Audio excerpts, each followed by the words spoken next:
आज के अखबार में खबर आई है कि गाजियाबाद के कौशांबी में क्रिश्चियन मिशनरीज कन्वर्जन करा रही थी। कल अखबार में आया था कि गाजियाबाद में एक मदरसे में धर्मांतरण हो रहा था। मैं बार बार कहता हूं, कॉन्वेंट स्कूल और मदरसा ये कन्वर्जन के अड्डे बन चुके हैं भारत में, और अखबार में यह खबर छपने से धर्मांतरण नहीं रुकेगा। गाजियाबाद उत्तर प्रदेश में आता, उत्तर प्रदेश में योगी आदित्यनाथ जी मुख्यमंत्री है, इसके बावजूद मिशनरीज की इतनी हिम्मत पड़ रही है कि गाजियाबाद में आके धर्मांतरण करा रहे हैं। मैं बार बार कहता हूं, डॉक्टर बहुत अच्छा हो, जब तक दवा अच्छी नहीं होगी बीमारी ठीक नहीं होगी। ड्राइवर बहुत अच्छा हो, जब तक गाड़ी अच्छी होगी नहीं अच्छी होगी यात्रा सुरक्षित नहीं होगी। मिस्त्री भले अच्छा हो, लेकिन जब तक सीमेंट बालू अच्छा नहीं होगा घर सुरक्षित नहीं होगा। सच्चाई यह है कि हम 9 राज्यों में खत्म हो चुके हैं, 200 जिलों में खत्म हो चुके हैं, 900 तहसीलों में खत्म हो चुके हैं, और उसका मूल कारण है धर्मांतरण, घुसपैठ और जनसंख्या विस्फोट। और यह धर्मांतरण, घुसपैठ और जनसंख्या विस्फोट यह मठ मंदिर बनाने से नहीं रुकेगा, भागवत कथा करने से, राम कथा करने से, देवी जागरण कराने से नहीं रुकेगा, यह अखबारों में खबर छपने से नहीं रुकेगा, यह मीडिया में डिबेट करने से नहीं रुकेगा, सोशल मीडिया में वीडियो शेयर करने से धर्मांतरण का या फोटो डालने से धर्मांतरण नहीं रुकेगा, नेताओं के भाषण से धर्मांतरण नहीं रुकेगा, अभिनेताओं के फिल्म बनाने से धर्मांतरण नहीं रुकेगा, लेखकों के लेख लिखने से धर्मांतरण नहीं रुकेगा, कवियों के कविता पाठ करने से धर्मांतरण नहीं रुकेगा। धर्मांतरण रुकेगा केवल और केवल कठोर कानून बनाने से, और कोई तरीका नहीं है। इसका सीधा सीधा उदाहरण देख लीजिए। योगी जी कितने मेहनत के साथ काम करते हैं, इसके बावजूद भी गाजियाबाद जो दिल्ली से बिल्कुल सटा हुआ है, और गाजियाबाद का कौशांबी मोहल्ला जो बिल्कुल दिल्ली के आनंद विहार के बॉर्डर पे है, मतलब रोड के एक तरफ कौशांबी है, दूसरी तरफ आनंद विहार है, एक तरफ गाजियाबाद है रोड के, दूसरी तरफ दिल्ली है, वहां पे धर्मांतरण हो रहा है। और अमेरिका की मिशनरी आई है, वो भी धर्मांतरण शामिल थी वहां पे।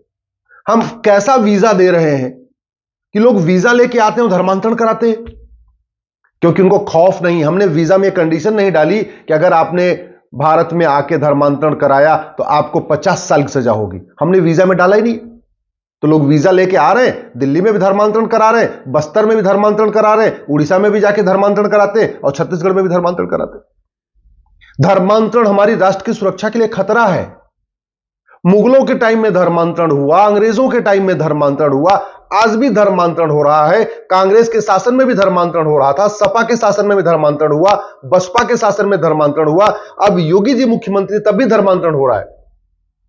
क्यों? क्योंकि हमने किसी कानून में नहीं लिखा कि धर्मांतरण राष्ट्र की सुरक्षा के लिए खतरा है। ये पुराना वाला इंडियन पिनल कोड है, इसमें भी कहीं नहीं लिखा गया धर्मांतरण राष्ट्र की सुरक्षा के लिए खतरा है। ये नया वाला भारतीय न्याय संहिता है, इसमें भी कहीं नहीं लिखा हुआ है धर्मांतरण राष्ट्र की सुरक्षा के लिए खतरा है। न पुराने वाले आईपीसी में धर्मांतरण के खिलाफ हमने चैप्टर डाला, न नई आईपीसी में धर्मांतरण पे कोई चैप्टर है।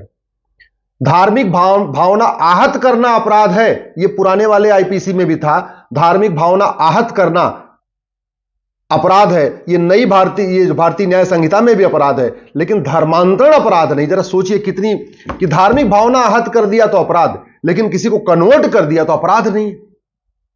वो राज्यों पे हमने छोड़ा है, हमने उसको सेंट्रल लेवल पे डाला नहीं। अरे धर्मांतरण हमारी राष्ट्र की एकता अखंडता के लिए खतरा है। जिन 9 राज्यों में हिंदू खत्म हो चुके हैं वहां क्या सिचुएशन आपको पता है। जिन 200 जिलों में हिंदू खत्म हो चुके हैं, डेमोग्राफी बदल चुकी है, वहां पे क्या सिचुएशन है। वहां देश की एकता अखंडता काम नहीं करती, संविधान काम नहीं करता, पुलिस काम नहीं कर पाती।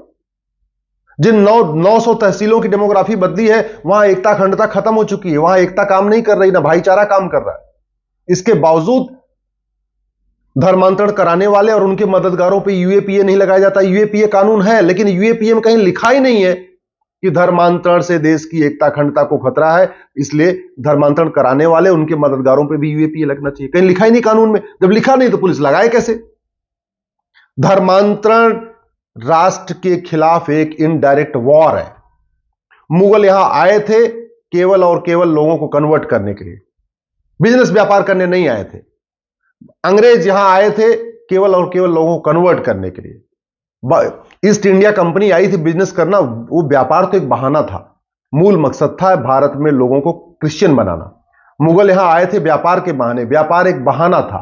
मूल उद्देश्य था लोगों को इस्लाम में कन्वर्ट करना, और वो आज भी हो रहा है। इसके बावजूद हमने धर्मांतरण कराने वालों के खिलाफ हम वेजिंग वॉर की धारा नहीं लगाते। वेजिंग वॉर के लिए पुराने वाले इंडियन पिनल कोड में भी सेक्शन 121 था, नए वाले भारतीय न्याय संहिता में भी सेक्शन 147 है, लेकिन जहां वेजिंग वॉर लिखा हुआ है वहां हमने लिखा ही नहीं है कि धर्मांतरण कराना भी एक वेजिंग वॉर है। ये लिखा ही नहीं है। जब लिखा नहीं है तो पुलिस लगाए कैसे वेजिंग वॉर की धारा? हालांकि वेजिंग वॉर करने पे आजीवन कारावास, फांसी की सजा है, लेकिन वहां कहीं यह नहीं लिखा हुआ है कि conversion is a waging war. धर्मांतरण एक ऑर्गेनाइज क्राइम है, संगठित अपराध है, एक व्यक्ति नहीं करता। आप सोचिए ना, यहां धर्मांतरण हो रहा है तो इसमें भारत के लोग भी बैठे हुए हैं और एक अमेरिका का मिशनरी आया हुआ है। सोचिए, अमेरिका से चल के आया हुआ है गाजियाबाद में। एक ऑर्गेनाइज क्राइम होता है। कोई एक आदमी उसको अपना घर देता है, कोई आदमी उसको पैसा उपलब्ध कराता है, कोई आदमी लिटरेचर बांटता है, कोई आदमी धीरे धीरे बरगलाता है, फिर बाहर से आते हैं। एक ऑर्गेनाइज क्राइम है। 5 लोग, 6 लोग, 10 लोग इसमें शामिल होते हैं। इसके बावजूद धर्मांतरण एक संगठित अपराध है। यह हमने गैंगस्टर एक्ट जहां हमने बनाया तो है, लेकिन उसमें कहीं लिखा नहीं है कि धर्मांतरण एक संगठित अपराध है।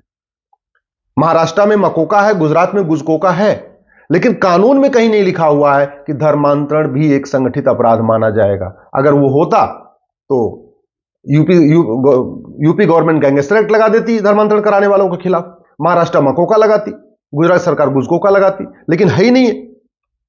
इसी तरीके से धर्मांतरण की पूरी फंडिंग विदेशों से आ रही है, हवाला के जरिए भी आ रही है और एफसीआरए के जरिए भी आ रही है।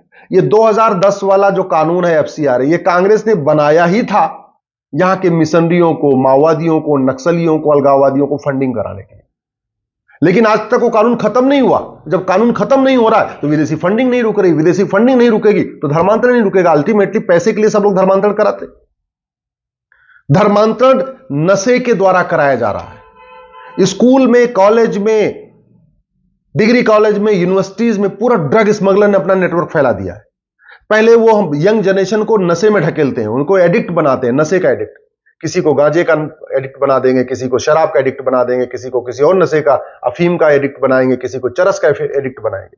और जैसे ही वो युवा नशेड़ी हो गया, उसके बाद उसको कन्वर्ट कराना बहुत आसान है। उसके लिए फिर नशेड़ी आदमी के लिए हिंदू बनना या क्रिश्चियन बनना कोई फर्क नहीं पड़ता, उसको तो नशा चाहिए।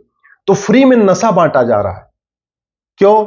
क्योंकि नशे के खिलाफ हमारे पास कठोर कानून नहीं है। नशा तस्करों की 100% प्रॉपर्टी जब्त करने, उनकी सिटीजनशिप खत्म करने, उनको आजीवन कारावास, फांसी देने के लिए हमारे पास कानून नहीं है।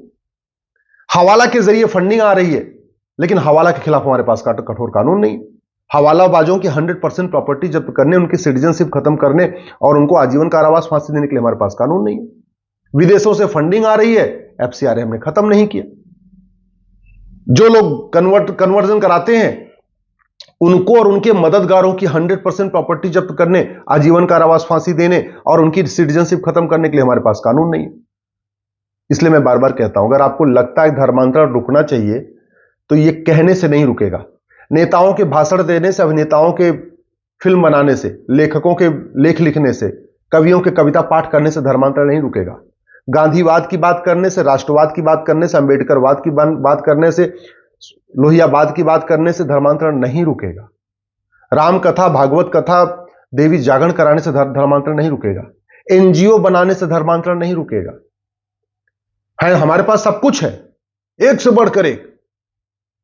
नेता भी हैं, अभिनेता भी हैं, लेखक भी हैं, बुद्धिजीवी भी हैं, पत्रकार भी हैं, कलमकार भी हैं, डिबेट करने वाले भी एक से बढ़कर एक हैं। बड़े बड़े भगवत कथावाचक, कृष्ण कथावाचक, राम कथावाचक, जागरण करने वाले कवि बड़े बड़े हैं। सब कुछ तो है, लेकिन जानते क्या नहीं है? कठोर कानून नहीं है।